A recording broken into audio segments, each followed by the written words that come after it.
Bienvenida, bienvenido. Gracias por acompañarme en este cuarto episodio de la segunda temporada de este video podcast exclusivo de MBS Noticias que hemos llamado Territorio Rojo. Soy Oscar Valderas, titular de la columna Nación Criminal que se transmite cada miércoles del noticiero matutino Primera Emisión con Luis Cárdenas en esta estación de radio. Y este es un capítulo especial. El primero en el que no les contaré de una persona, sino de dos. Un binomio explosivo y asesino. Una dupla cuyo origen es el vientre materno y que le dejó a México una de las ciudades más violentas. Les hablo de Benjamín y Ramón Arellano Félix, dos fundadores del cártel de los Arellano Félix o cártel de Tijuana. Bienvenida, bienvenido. Vamos a comenzar. Territorio Rojo, con Oscar Valderas. Segunda temporada. Como hemos hecho en episodios anteriores, empezamos en Sinaloa, específicamente en Culiacán, donde en los años 40 y 50 la señora Norma Alicia Félix Azueta y el señor Francisco Arellano Sánchez iniciaron una familia que terminará en 7 hombres y 4 mujeres. Los dos más destacados en el crimen organizado, Ramón y Benjamín, son los que nos convocan en este episodio. La historia que contará este clan frente a las autoridades es que el patriarca era buenísimo para los negocios, especialmente el de construcción de casas. Tanto que no encontró en Culiacán una ciudad tan grande para sus ambiciones, y su familia se mudó a Guadalajara, donde vivían cómodamente. Otra versión sugiere que el señor Francisco Arellano tenía varios años integrado al crimen organizado, y se mudó a la capital jalisciense porque ahí estaban los buenos negocios asociados al cártel de Guadalajara. Sus hijos, los niños Arellano Félix, no son los típicos capos que entraron al crimen organizado arrinconados por la pobreza. El periodista Jesús Blancornelas, quien sufrió en 1997 un atentado por órdenes de estos hermanos, describió en su libro, Los Arellano Félix, la mafia más poderosa en la historia de América Latina, que siendo niños habitaban varias casas en fraccionamientos de clase media. Una de ellas incluso tenía una alberca donde se refrescaban después de jugar fútbol en ligas privadas.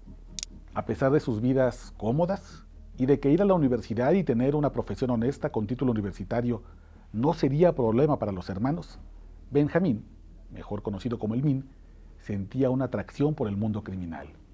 Le atraía en particular la posibilidad de ejercer poder y violencia y que nadie pudiera tocarlo. En la década de los 70 apareció su gran oportunidad. Gracias a los negocios de su hermano mayor, Francisco Rafael, Benjamín conoció en Guadalajara a un hombre llamado Javier Caro Payán, uno de los principales lugartenientes de Miguel Ángel Félix Gallardo, el jefe de jefes. ¿Lo recuerdan de la primera temporada? Benjamín y Caro Payán se llevaron bien de inmediato, y el segundo contrató al primero como su secretario particular.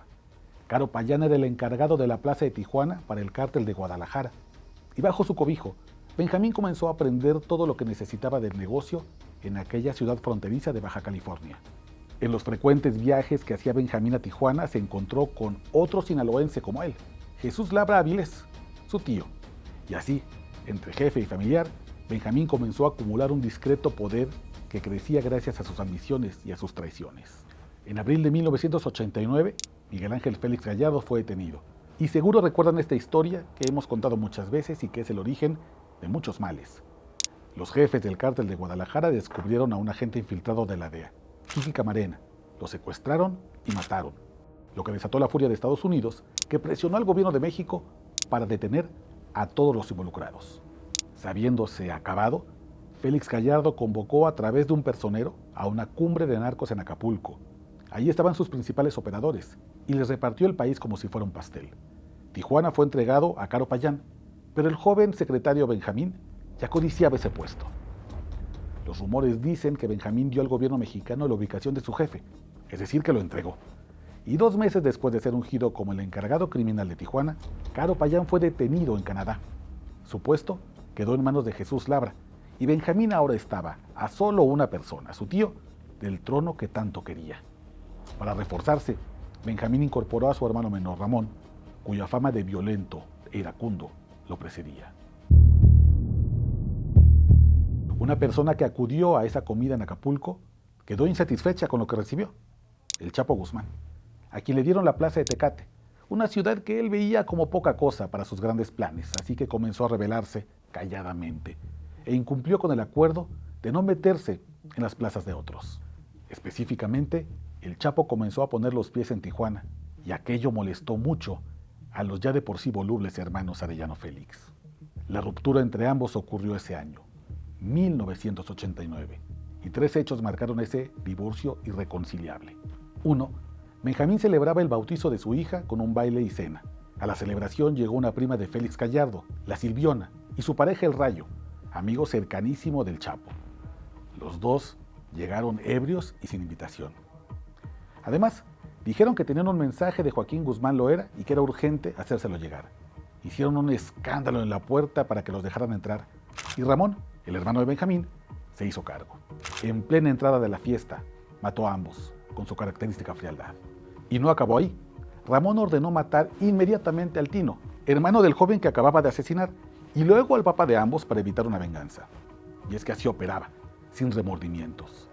El Chapo enfureció con el asesinato de su amigo. Incluso para él, un asesino, Ramón había cruzado una línea mortal. 2. La visita del Chapo al reclusorio sur para entrevistarse con su ex jefe, Juan José Esparragosa Moreno, alias El Azul, a quien le pidió permiso para supuestamente matar a los Arellano Félix, y sí obtuvo ese permiso. Y 3. Los Arellano Félix contrataron e infiltraron a la familia de otro amigo cercanísimo del Chapo, seguro han escuchado de él, Héctor El Güero Palma. Benjamín y Ramón contrataron a un sicario venezolano de nombre Rafael Clavel Moreno para que conquistara a la esposa del Güero Palma y la llevara con engaños junto con sus hijos a Venezuela, donde asesinó a todos.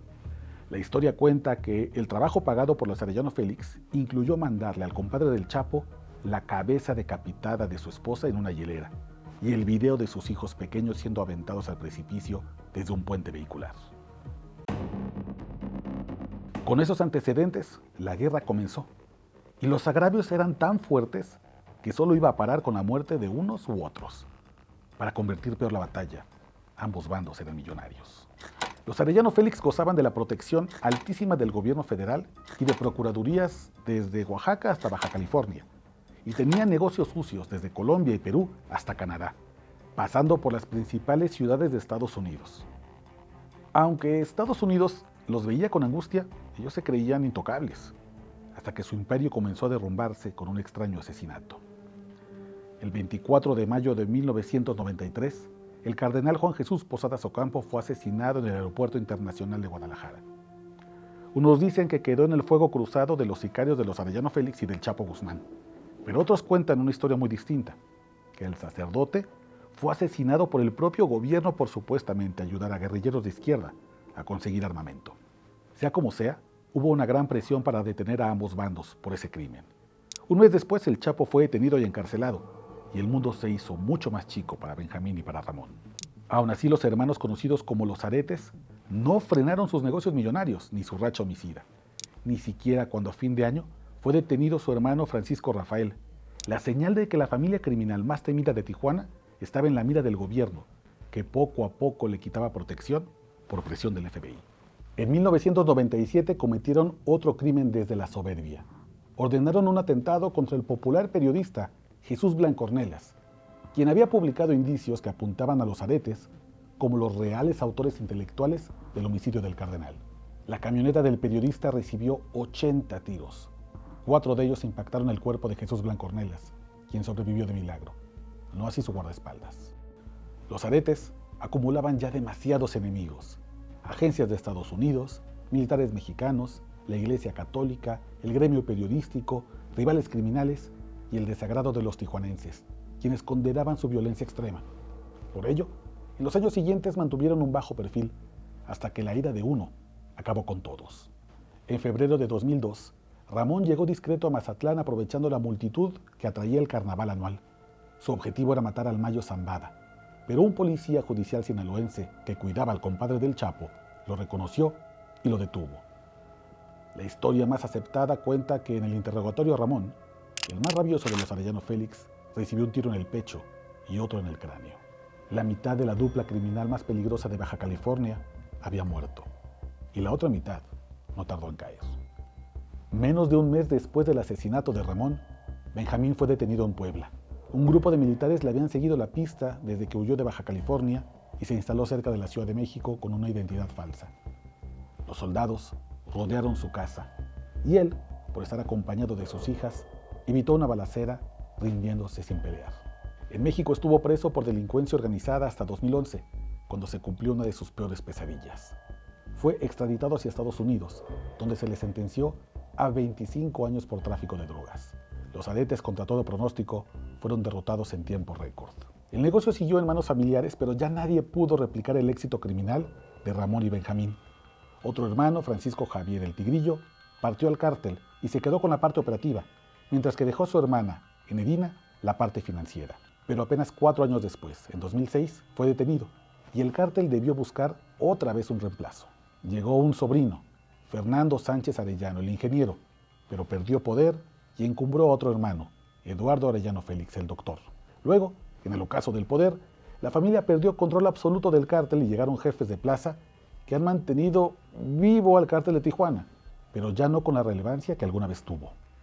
Por cierto, ¿recuerdan el hermano mayor de Benjamín y Ramón, Francisco Rafael? Pues en 2008 fue puesto en libertad por Estados Unidos. Volvió a México y supuestamente no volvió al narcotráfico, pero en 2013 fue víctima de uno de los crímenes más surreales de México. En pleno festejo de su cumpleaños 60, al que llegaron políticos, deportistas y artistas, un payaso se quitó el disfraz y sacó un arma para matarlo frente a sus invitados. Así es, un payaso sicario acabó con la vida del mayor de los aretes, dando una estocada casi mortal a la dinastía. Actualmente la DEA considera extinto al cártel de Tijuana. Le sobreviven escisiones que ya no tienen el poder que alguna vez tuvo y que Jesús Blanco Ornelas calificó como el más poderoso del continente. Ahora se hace llamar Cártel Tijuana Nueva Generación tras alianzas con grandes y pequeños jugadores criminales para poder sobrevivir. Lo que sí es que los aretes dejaron una herencia maldita. De su organización criminal brotaron terribles criminales que han cambiado al país para mal, como Teodoro García Cimental, el Teo, y Santiago Mesa López, el Pozolero, quienes perfeccionaron la técnica de horror de disolver en ácido los cuerpos de sus enemigos e inocentes para convertirlos en lo que el gobierno mexicano llamó emulsión orgánica, es decir, reducir huesos, músculos y tejidos a una sustancia viscosa que no tiene material genético, lo que impide conocer la identidad de la víctima y que sus familiares nunca puedan ubicarlo, dejándolo para siempre en la infame categoría de desaparecido. Los hermanos Arellano Félix están o muertos, o detenidos, o desterrados. Algunos aún luchan por convencer al gobierno mexicano de que lo único criminal que tienen son los apellidos que heredaron y una historia sucia. El ocaso de un imperio que alguna vez fue sostenido con fuego, ira y cocaína. Un imperio que hoy está destruido. Muchas gracias por llegar al final de este episodio de la segunda temporada de Territorio Rojo. Como siempre les pido que si les gustó este contenido y los episodios anteriores, le den like, suscríbanse y compartan. Nos vemos pronto para el siguiente episodio de la segunda temporada. Hasta pronto.